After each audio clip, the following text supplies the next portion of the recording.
দুটো মেয়ে আসছে।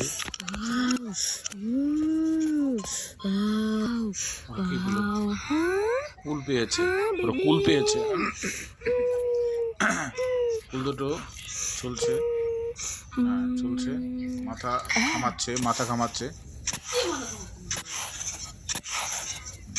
তারপরে মাটি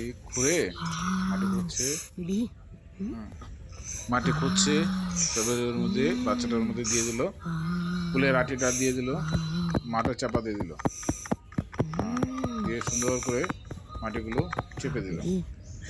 এইবার জল দিয়ে দিচ্ছে। হ্যাঁ, ঠিক আছে, জল দিয়ে ব্যাস বড় বাচ্চা মেয়েটাকে নিয়ে চলে গেল। কিছুদিন পর